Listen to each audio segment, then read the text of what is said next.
Саудаңды бітіремін деген зәкеңдей заңғар тұлғалар бар ма қазір?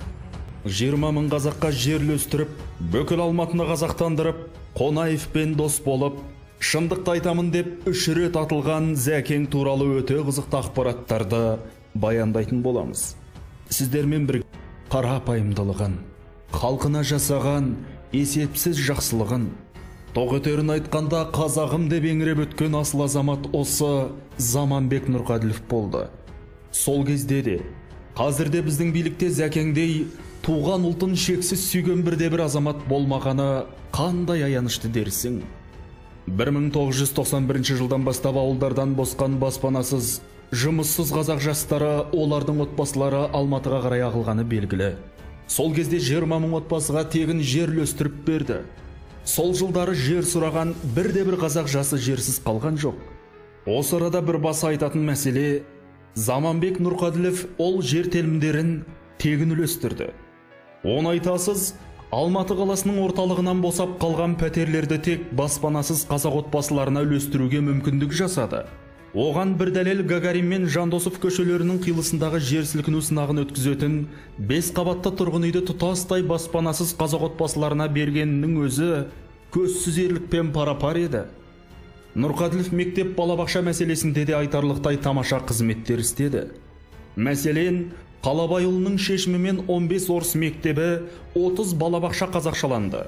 Шешімді қабылдауға зәкең қарапайым әдіс амал қолданатын. Радиусы 1 шақырым келетін аумақтағы мектеп балабақшаларды күрделі жөндеуден өткіземіз деген сылтаумен жауып, 5-6 айдың ішінде қайтадан ашқан кезде қазақшаға айналдырып жіберетін. Осы қазаққа жан ашқан қулықты қазіргі басшылар білмейді де ғой. Қазірге дейін қазақ мектептерінен өзге білім ошақтарында қазақ тілі пәнін бөліп оқыту дәстүрі Заманбектің заманында басталған. Қалабайұлының қазақ десе шығарда жаны бір еді. Мәселен, ұлттың кез келген мәселесіне байланысты шаруада ол ешқашан екі сөйлеген емес. Абайдың 150 жылдығы, одан өзге де мерейтойларда зиялыларды 1 минут есік көзінде күттірген жоқ. Заманбек Нұрқаділовтің Қазақстан тарихында алтын әріппен сақталатын бір еңбегі Алматы көшелерінің атын қазақшаға ауыстыруы. Осы күнгі айтып жүрген қазақша көше атауларының бәрі Қалабайұлының қалауымен жасалған дүниелер.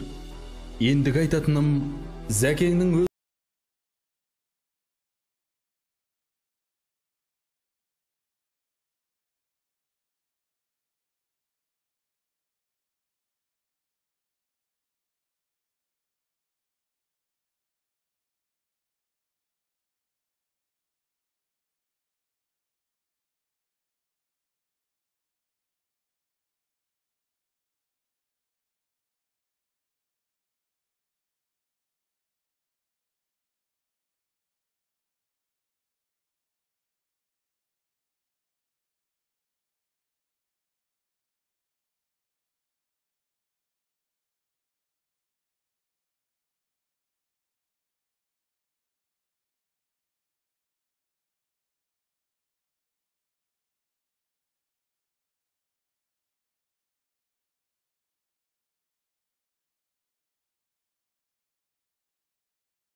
Демеке ақтық сапарға аттанғанша ақ дегенін алғыс, қара дегенін қарғыс қылды. Алдынан қи өткен жоқ. Демекеңнің де дүние жинамағанын, бүгінгілерге ұқсап боқпайлыққа батпағанына осылар дәлел. Мынау жазба авторының есімі жасырын болсын, бірақ ашылмаған шындық екен. Заманбек Нұрқаділов билікте адал, өмір бойы таз өтті. 1994 жылы болатын. Назарбаев екеуі ара-тұра ұстасып қалып жүрген кез еді. Бір күні бізді жинап алып, мен демалысқа кеттім. Жұмыстарыңды өздерің істей беріңдер деді. Бәріміз үйімізге кетіп қалғанбыз. Кешкі сағат 7 кезінде жұмыстан хатшылар қоңырау шалады. Тез жиналыңыздар деп барсақ, Назарбаев Зәкеңді қызметінен алып, орнына Шалбай Құлмахановты қойыпты. Сөйтсе Нұрқаділовті сол кездегі премьер-министр Сергей Терещенко сатып кеткен көрінеді. Бірнеше күннің алдында ғана Зәкең Терещенкомен сөзге келіп қалған болатын. Терещенко сол кезде Зәкеңнің барлық сөзін диктофонға жазып алыпты. Оны Назарбаевқа тыңдатқан. Сол кезде Назарбаев Зәкеңді алып тастаудың амалын таппай жүрген болатын. Сол күні түнде Мақпал телефон шалды. Тезірек келші дейді. Қасыма бір-екі Зәкеңші жігіттерді ертіп түнделетіп үйіне бардық. Үйге кіріп сөйлесе келе ұққанымыз, Зәкеңе Назарбаев телефон соғып, сенің орныңа Құлмаханов келеді, кабинетіңе бар, сол жерде жұмысыңды тапсырып бересің деген көрінеді.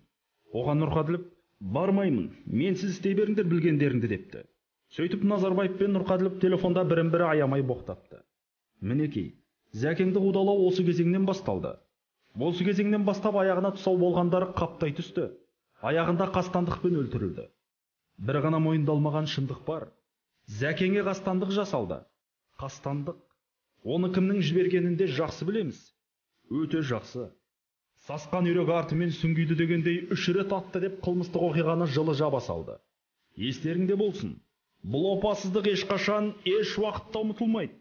Бәрібір ертең судың бетіне қалқып шыққан қоқыстай айғақтар ашылады.